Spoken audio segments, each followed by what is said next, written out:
เนาะ PCP ทุกท่านเด้อมื่อนี้จังมีเวลาโดนแล้วเนาะก็บ่ได้อภิปรายลูกค้าได้เบิ่งเครื่องทุกท่านแบบแต่ว่าส่วนนี้มันก็ฝนตกแน่เนาะ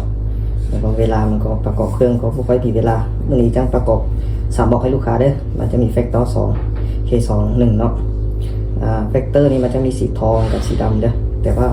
ที่สุดอัปเดตของมันจังบ่เหมือนกันนะเดี๋ยวเราจังไปเบิ่งก่อนนะ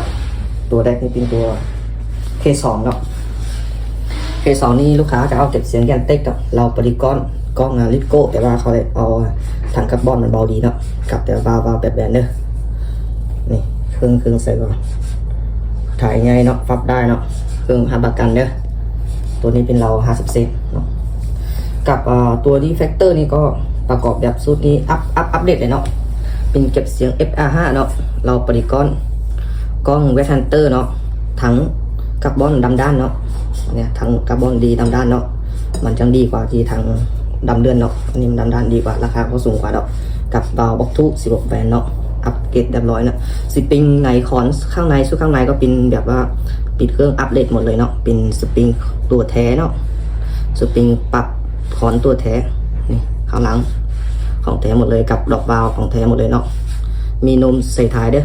นี่อันนี้มีหับประกันเด้ออันนี้อัปเดตเรียบร้อยราคานี่มันจะสูงกว่าตัวนี้เนาะตัวนี้ก็แฟกเตอร์เนาะแต่ว่าลูกค้าก็จะเอาเป็นถังดำเลื่อนกับเก็บเสียงแอปอีกกันก็แต่ว่าก็เราโพลีกอนแต่ว่าก็มันเขาจะเอาเป็นกล้องเบสเอเนาะแต่ว่าเขาเป็นบาร์บ็อกทุแต่ว่าตัวนี้มันจังต่ำกว่าตัวนี้เนาะราคาตัวนี้จังสูงกว่าตัวนี้แต่ว่าเขาซูดลดฟักทองเหมือนกันแต่ว่าแล้วแต่ลูกค้าจะเอาแบบว่าบอกเขาอัปเดตให้เรียบร้อยเอาของแท้หมดเลยนะที่มันก็ราคาจะสูงขึ้นตามที่เอาอัปเกรดเนาะทีนี้ไดย่ามันยิงไกลนี่น้องก็ให้ประกันให้ประมาณ80เมตรเด้อเก็บตัวเลยแค่นิ้วเนี่ย80เมตรแค่นิ้วเลยเนาะนิ้วโป้เนี่ยถ้าแบบลูกค้าเขามีฝีมือจริงดีๆก็เลยประมาณ100 กว่าเมตรก็มีเนาะอันนี้เปล่าเรื่องจริงแต่พวกนั้นโฆษณาเกินไปเด้อที่ซื้อทางหารเรานี่มีรับประกันเนาะส่วนสุดรถเราเนาะเปล่าเล็กไหลเนาะอะไรยังไงเสียบมาเลยเราก็รับประกันได้หมดเลยบริการเนอะบริการตัวถ้าผู้ใดสนใจก็ทักมาทางเบอร์แอปเลยเดี๋ยวน้องจะติดเบอร์แอปในจอในคลิปนี้เลยเนาะลูกค้าสนใจก็เข้าฝั่งนู้นเลยเนาะ